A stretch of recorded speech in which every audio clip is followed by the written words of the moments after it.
Jean-François Barry. Entendez aujourd'hui les sujets de demain.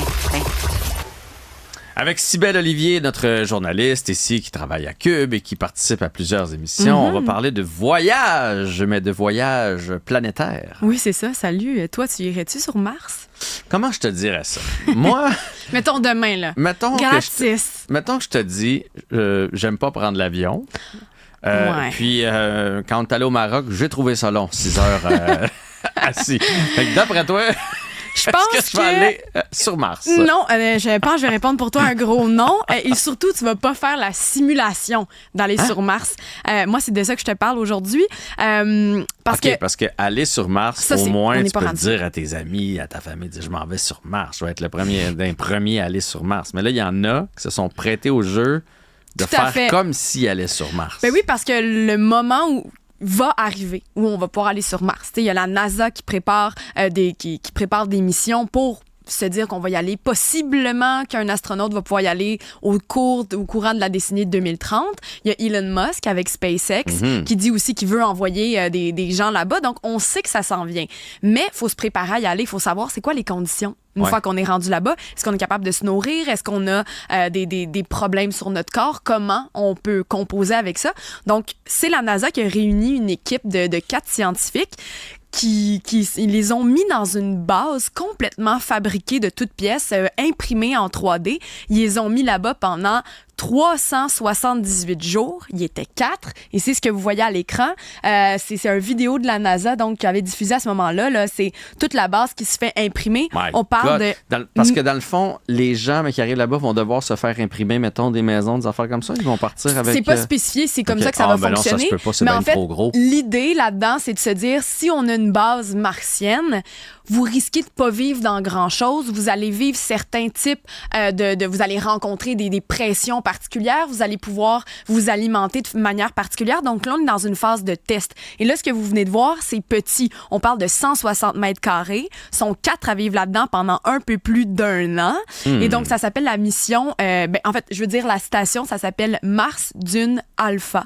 Donc là, on a vu un peu l'intérieur. Et je t'en parle aujourd'hui parce qu'ils sont sortis hier de leur séjour. Ils viennent de finir leur année et quelques. Oui, tout à fait. Donc, ils étaient là à 4 en faisant plusieurs affaires. Là. Ils ont poussé des légumes, ils ont un endroit pour faire de la culture verticale. On en fait ici déjà sur la planète Terre, mais sur Mars, ça risque d'être un des meilleurs moyens de faire pousser des aliments. Mais ça va être à la verticale pour pas utiliser une énorme surface de terrain. Ils ont fait ça.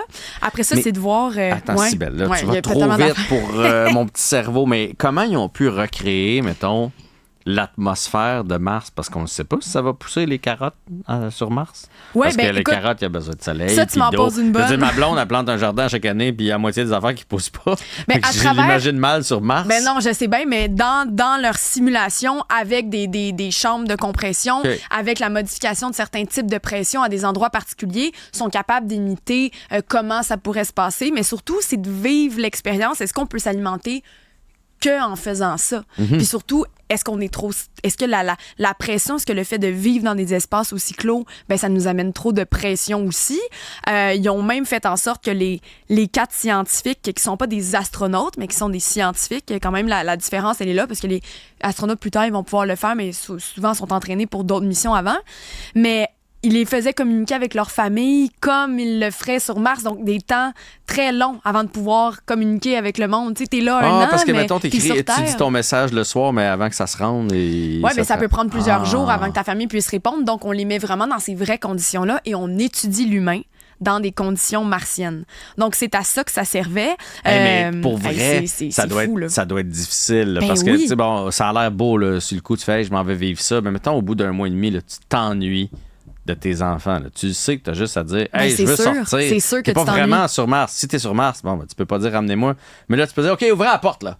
Là, je suis tanné d'être là. C'est assez, là. Ça demande vraiment un grand contrôle de soi. Puis justement, ils ont donné une conférence de presse hier. Puis je voulais te faire entendre une des 4. D'abord, tu sais, la première parle, qui est la chef de mission. Elle s'appelle Kelly Aston. Elle est biologiste.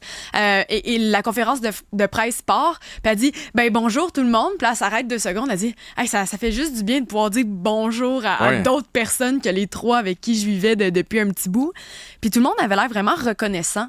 Tu sais, reconnaissant de dire, hey, on est vraiment 4 humains qui sont en train de faire une des premières missions, même si c'est sur Terre, pour permettre à l'humanité de pouvoir vivre quelque chose d'extraordinaire dans X nombre d'années. Donc, ils sont très reconnaissants de ça. C'est sûr qu'eux autres, ils l'ont vu comme ça. Ils l'ont vu comme Toi, quoi... tu le vois pas de même. Non, mais ils l'ont vu comme quoi... C'était pas juste le défi, là, comme quoi ils participaient à l'avancée, puis au premier voyage sur Mars. Ça, c'est vraiment comme ça qu'ils l'ont fait. Là. Il fallait qu'il y ait une volonté de faire une différence. Oui, puis ils donnent l'impression vraiment que c'est ce qu'ils ont ressenti, qu'ils la font la différence. Et la dame que je vais te faire entendre, c'est la dernière qui a parlé. Elle s'appelle Anka Selariou. Elle est microbiologiste. Et elle commence son discours en disant, puis c'est en anglais, je vais vous le traduire ensuite. Elle commence en disant, on me demande souvent pourquoi l'obsession avec Mars. Mm-hmm. I've been asked many times, why the obsession with Mars? Why go to Mars? Because it's possible. Because space can unite and bring out the best in us. Because it's one defining step that Earthlings will take to light the way into the next century. Donc, c'est ça, tu sais, c'est que c'est vraiment, on peut s'unifier, ça fait sortir le meilleur de nous, puis surtout, c'est possible. Tu sais, c'est vraiment une vision de scientifique. On le fait parce qu'on peut le faire, puis c'est aussi beau que ça, et que c'est vraiment des étapes qui vont définir l'humanité dans le prochain siècle. Donc, c'est pour ça qu'elle était contente de le faire, c'est pour ça qu'ils sont obsédés avec Mars. Puis là, ce dont je viens de te parler, c'était la première d'une série de 3. Donc, début 2025 et début 2026, ils vont reproduire... Mais pas avec les mêmes. Non, ça va être des personnes différentes. Pour étudier vraiment comme le plus possible. D'autres comportements, puis d'autres... Oui, je sais pas, c'était pas spécifié qu'est-ce qu'ils vont étudier exactement, mais bon, il y en a d'autres comme ça qui s'en viennent. Donc, intéressant quand même de voir, là. Hey, moi, 1 an comme ça, je pense pas que je pourrais. Il y a un côté moi où je me dis, ce serait extraordinaire d'avoir la chance de pouvoir aller dans l'espace. Tu sais, je pense que je ferais plus un voyage commercial, moi. Ah, ça! C'est ça? Oui, ça, je comprends. Là. Tu y vas, tu reviens. Merci, je suis allé dans l'espace. Ça, je le ferais prochain peut-être. souper, tu peux te vanter à tout le monde. Je suis allé dans l'espace. Ouais, c'est ça. Si un jour c'est accessible pour, classe moyenne, je vais peut-être économiser. C'est tu sais, comme eux, si t'avais dit ils partent pour l'espace, pour Mars, je peux comprendre le thrill. Mais là, je veux pas dire qu'ils ont perdu une année de vie, mais c'est une année de vie où tu n'as pas vécu avec ton conjoint, ta conjointe, avec tes enfants, tes parents. C'est du temps. Mais c'est des pionniers. Oui, on va parler d'eux plus tard comme les premiers qui ont expérimenté. Je m'excuse, on va parler de ceux qui sont allés sur Mars. D'après moi, ceux qui sont restés sur Terre, testés, ils vont pas faire l'histoire. Oui, j'avoue que c'est moins impressionnant. Monsieur Armstrong, là, on s'en souvient. On se rappelle-tu du gars qui a essayé les bottes avant? Non. Pas sûr. Le gars qui a essayé les bottes pour voir si ça fonctionnait. T'as peut-être raison. Non. Fait que, tu sais, on n'arrête pas. Moi, c'est ça mon questionnement, c'est qu'on n'arrête pas de dire « Hey, c'est tellement précieux, puis la vie est courte, puis la vie passe vite. » Puis toi, tu t'enfermes pendant 1 an loin de mais pour tout la ce que science, tu peux dire. Jean-François. Mais je comprends qu'eux autres ont un autre intérêt. Là. J'y juge 0. Là. Mais j'arrête pas de me dire est-ce que je le ferais? Est-ce que je le ferais? Ouais. Non. Mais nous, on est des personnes de lettres. Ouais. Puis il y avait un autre point que je voulais te parler aussi en lien avec l'espace. C'est qu'il y a une autre nouvelle aussi qui a été publiée en fin de semaine par rapport à la vie extraterrestre. Parce qu'on est quand même sur le bord de découvrir qu'il y aurait des vies extraterrestres. Mais on s'entend, on parle pas de civilisation. On parle plutôt de bactéries, mais quand même qui peut nous rapprocher tranquillement de vraiment de découvrir des vivants ailleurs. Et l'article en fin de semaine de Radio-Canada, il s'intéressait en fait à la question si on découvre des extraterrestres, peu importe la forme qu'ils ont, comment on annonce ça à l'humanité? T'sais, est-ce que les gens vont réagir avec... vont-ils être excités?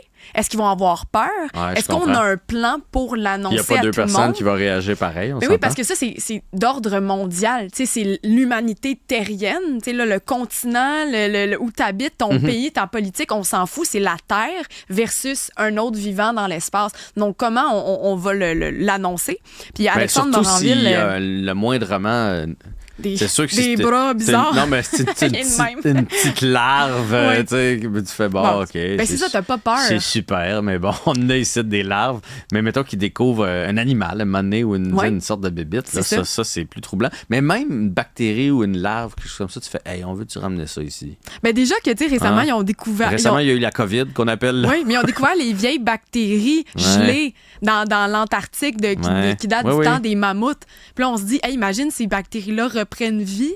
Là, de savoir qu'il y en a une autre qui arrive d'une autre planète. Puis, tu sais, c'est ça, Olivier Hernandez, qui est directeur du planétarium, il parlait avec Alexandre Moranville ce matin. Puis, il disait, tu sais, il faut pas oublier que seulement dans notre galaxie, on a à peu près 200 milliards d'étoiles. Puis que chaque étoile possède au moins une planète. Fait que, tu sais, à un moment donné, ça en fait des astres. Ça en fait des possibilités de trouver des bactéries puis de trouver de la vie. Il dit, on ne stresse pas avec ça pour l'instant. Parce qu'en fait, si je fais juste revenir en arrière, je vous disais, la question de Radio-Canada, c'était est-ce qu'on a un plan pour faire ça? Puis la réponse, finalement, c'est non, on n'en a pas. Ben non. Mais il ne faut pas s'énerver avec ça parce qu'avant de planifier comment on annonce si on a découvert une bactérie, faut faire un plan avant pour savoir qu'est-ce qu'on fait si jamais on entre en collision avec un astéroïde, ce qui est beaucoup plus probable que de s'inquiéter pour une simple bactérie. Donc, voilà pour nos sujets d'extraterrestres. Les questions spatiales ne m'empêchent pas de dormir. Non, hein? Non. C'est loin. Une bactérie ou une Mars, bactérie d'une exoplanète, toi, ça parce qu'en plus, Mars, ils vont y aller, mais ils peuvent pas revenir, je pense. Hein? C'est ça? Ben là, j'espère qu'ils peuvent revenir. Je pense pas. Moi, ceux qu'on va envoyer, je pense. Mais c'est vrai qu'à un moment donné, il avait dit ça. Mais, il me semble que j'avais lu que ceux qui vont y aller. Établir une base, puis c'est ça. Puis c'est ça. Oui, parce que le temps de se rendre, après ça, tu pourrais pas revenir dans ta... C'est des semaines et des semaines se rendre. Ça doit être long. Oh! Ouais. Nous, on va-tu être mort? On sait pas. Je ne sais pas. Je suis trop terre à terre pour ça. Nous, 25 minutes dans le trafic, c'est en masse. C'est en masse. Je suis en train de me demander comment je vais retourner chez nous. Là. Les ponts de la Rive-Sud vont être jamais. Sybelle, c'était super intéressant. Merci. On reprend ça demain. Merci à toute l'équipe. Merci à vous d'avoir été présents. Et on se retrouve pour le prochain segment.